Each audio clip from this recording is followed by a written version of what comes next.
द्वितीय वर्ष संस्कृत के विद्यार्थियों के नाटक छंद एवं अलंकार नामक प्रश्न पत्र प्रथम के अंतर्गत हम महाकवि कालिदास प्रणीत अभिज्ञान शाकुंतलम नाटक का अध्ययन कर रहे हैं। नाटक के प्रथम अंक में हमने पूर्व की कक्षा में पढ़ा था कि तपस्वी के कहने पर राजा दुष्यंत महर्षि कण्व के आश्रम में प्रवेश करते हैं। प्रवेश करने के उपरांत राजा की दाहिनी भुजा फड़कने से राजा को शुभ संकेत दिखाई देते हैं। तदंतर राजा आश्रम में प्रवेश करते हुए तपस्वी कन्याओं का वार्तालाप सुनते हैं और उन तपस्वी कन्याओं को देखकर राजा कहते हैं कि अपनी शक्ति के अनुरूप सिंचन से गढ़ों के छोटे वृक्षों को पानी देने के लिए ये तपस्वी कन्याएं इधर ही आ रही हैं। इनका रूप अत्यंत मधुर अर्थात चित्त आकर्षक है तथा तपस्वी कन्याओं को देखकर राजा यह पद्य उच्चारित करते हैं। शुद्धांत दुर्लभम इदम वपुर आश्रम वासिनो यदि जनस्य दूरी कृता खलु गुणेर उद्यान लता वन लता भी। यदि शुद्धांत दुर्लभम अंतःपुर में स्थित स्त्रियों के लिए दुर्लभ, इदम वपु यह शरीर या लावण्य, आश्रमवासिनः आश्रम में निवास करने वाले जनस्य व्यक्ति का है, खलु अवश्य ही, उद्यान लता उद्यान की लताओं को, वन लता भी वन की लताओं के द्वारा, गुणे सौंदर्य सुगंध आदि गुणों के द्वारा दूरीकृता तिरस्कृत किया गया है। अर्थात दुष्यंत यह कहता है कि यदि अंतःपुर में स्थित स्त्रियों के लिए दुर्लभ यह शरीर या लावण्य आश्रम में निवास करने वाले व्यक्ति का है, तब तो अवश्य ही उद्यान की लताओं को वन की लताओं ने अपने गुणों से तिरस्कृत कर दिया है। यहाँ राजा दुष्यंत ने अपने महल की रानियों के सौंदर्य को उद्यान की लताओं के समान तथा आश्रम की तपस्वी कन्याओं के सौंदर्य को वन की लताओं के समान बतलाते हुए वन की लताओं अर्थात तपस्वी कन्याओं की सौंदर्य की पराकाष्ठा को बतलाया है। प्रस्तुत पद्य में शकुंतला के रूप विशेष के प्रस्तुत होने पर उसका सामान्य कथन करने के कारण अप्रस्तुत प्रशंसा अलंकार है। अप्रस्तुत प्रशंसा अलंकार का लक्षण इस प्रकार है। क्वचित विशेषः सामान्यात् सामान्यं वा विशेषतः कार्यान्निमित्तं कार्यं च हेतोरथ समात् समम् अप्रस्तुतात् प्रस्तुतं चेद गम्यते पंचधा ततः अप्रस्तुत प्रशंसा स्यात्। साथ ही पूर्वार्ध तथा उत्तरार्ध के साक्षात संबंध नहीं है, परंतु दोनों की समाप्ति उपमा में हो रही है, अतः निदर्शना अलंकार है। निदर्शना अलंकार का लक्षण अभवन वस्तु संबंध उपमा परिपक इस प्रकार दिया गया है।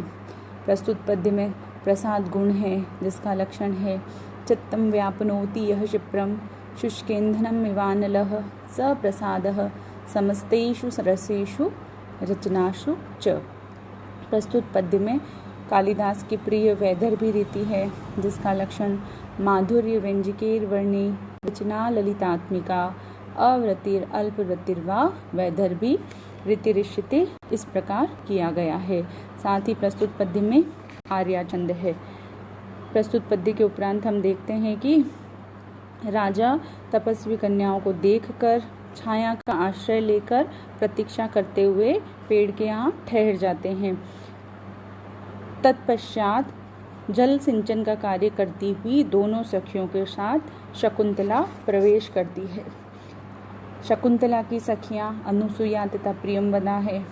अनुसुया शकुंतला से कहती है कि हे सखी शकुंतले, पिता कश्यप अर्थात कण्व को ये आश्रम के वृक्ष तुमसे भी अधिक प्रिय हैं। मैं ऐसा सोचती हूँ जिससे नवमालिका के फूल के समान कोमल भी तुमको इन वृक्षों के आलवाल अर्थात थरहे को भरने में नियुक्त किया गया है। तब शकुंतला कहती है न केवल पिताजी की आज्ञा ही है, मेरी भी इन वृक्षों के प्रति सगे भाई के समान प्रेम है। राजा उन दोनों की बातों को सुनते हैं और राजा यह निश्चय करते हुए कहते हैं कि क्या यही वह कण्व की पुत्री शकुंतला है। आदरणीय कण्व निश्चय ही अविवेकी हैं, जिन्होंने इस शकुंतला को आश्रम के कार्य में नियुक्त किया है। तत्पश्चात दुष्यंत कहते हैं कि इदम कीला व्याज मनोहरम वपु तपः शमं साधयितुं यः इच्छति ध्रुवं स नीलोत्पल पत्रधारया शमीलतां छेतुं व्यवस्यति। शब्दार्थ इस प्रकार है कि यह ऋषि, जो ऋषि कण्व, अव्याज मनोहरम, स्वभाव से ही सुंदर, इदम वपु, इस शरीर को, कील, दुख है कि, तपः शमम, तपस्या के योग्य, साधयितुम इच्छति, बनाना चाहता है, सह ध्रुवम, सह अर्थात वह, ध्रुवम अर्थात निश्चय ही, नीलोत्पल पत्रधारया, नील कमल के पत्ते की धार से, शमीलताम छेतुम, शमीलता को काटने का, व्यवस्यति, प्रयत्न कर रहा है।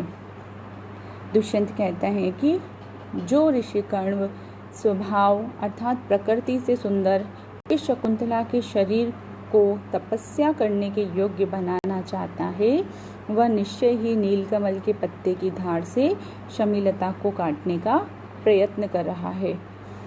प्रस्तुत पद्य में राजा दुष्यंत शकुंतला के अत्यंत कोमल शरीर और उसकी सुंदरता को देखकर तथा शरीर के विपरीत कठोर कार्यों को देखकर महर्षि कण्व की बुद्धि पर प्रश्न चिन्ह लगा रहे हैं तथा उन्हें आश्चर्य हो रहा है कि किस कारण से इतनी कोमलांगी अपनी पुत्री शकुंतला को महर्षि कण्व ने आश्रम के कार्यों में लगाया है। यह कार्य उसी प्रकार है जिस प्रकार नीलकमल के पत्ते की धार से शमीलता को काटने का प्रयत्न किया जाए। कविराज विश्वनाथ ने इस श्लोक को अनेक वाक्य निदर्शना का उदाहरण बताया है।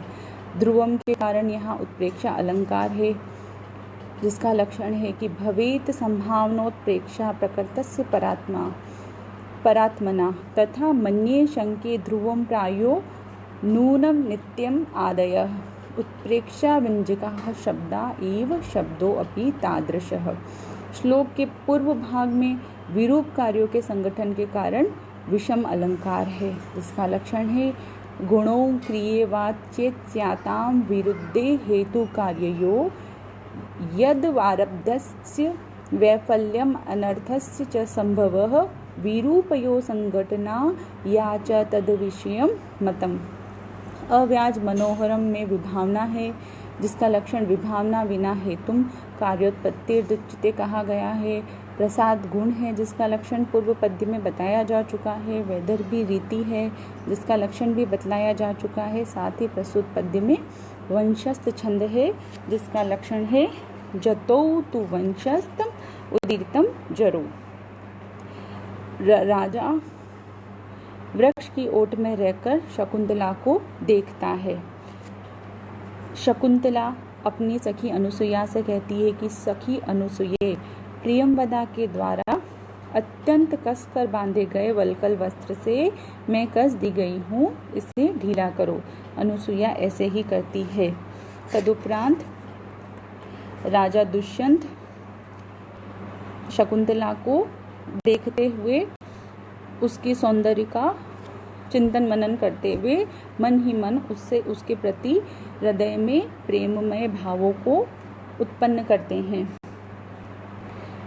शकुंतला के सौंदर्य की प्रशंसा करते हुए आगे का पद्य है, जिसमें कहा गया है कि सरसीजम अनुविद्धम शेविलेनापि रम्यम मलिनम अपि हिमांशुर्लक्ष्म लक्ष्मीं तनोति इयम् अधिक मनुज्ञा वल्कलेनापि तन्वी किमीव ही मधुराणाम मंडनम नाकृति नाम।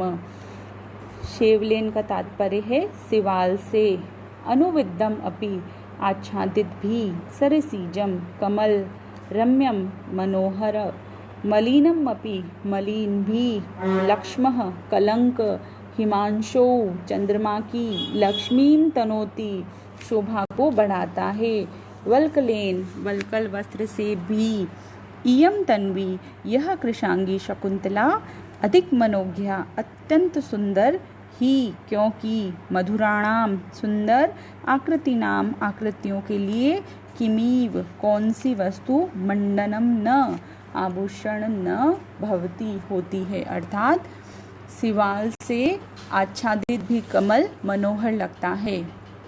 मलिन कलंक भी चंद्रमा की शोभा को बढ़ाता है। यह कृशांगी शकुंतला वल्कल वस्त्रों से अत्यंत सुंदर लग रही है, क्योंकि सुंदर आकृतियों के लिए कौन सी वस्तु अलंकार नहीं होती है। प्रस्तुत पद्य प्रथम अंग का एक महत्वपूर्ण पद्य है। इस श्लोक में तन्वी उपमेय तथा सरसीजम एवं हिमांशोर लक्ष्म उपमान है। इन दोनों के एक ही सौंदर्य रूप सामान्य धर्म का पृथक पृथक वाक्यों के द्वारा निर्देश किया गया है। अतः यहाँ प्रतिवस्तुपमा अलंकार है, जिसका लक्षण है प्रतिवस्तुपमा सा स्याद् वाक्योर गम्य साम्ययो एको अपि धर्मः सामान्यो यत्र निर्दिश्यते पृथक्। चतुर्थ चरण में सामान्य से विशेष का समर्थन होने से अर्थांतरन्यास अलंकार है। प्रसाद गुण है, वैदर्भी रीति है। कतिपय आचार्य यहाँ माधुर्य गुण तथा लाटी रीति भी मानते हैं। साथ ही प्रस्तुत पद्य में मालिनी छंद है। मालिनी छंद का लक्षण है ननम ययुतेयम मालिनी भोगिलोके। आज की कक्षा में पढ़ाए गए तीनों पद्य आप विद्यार्थियों को अवश्य समझ में आ गए होंगे, ऐसी मेरी आशा है। आगे की कक्षा में हम आगे के पद्यों का अध्ययन करेंगे।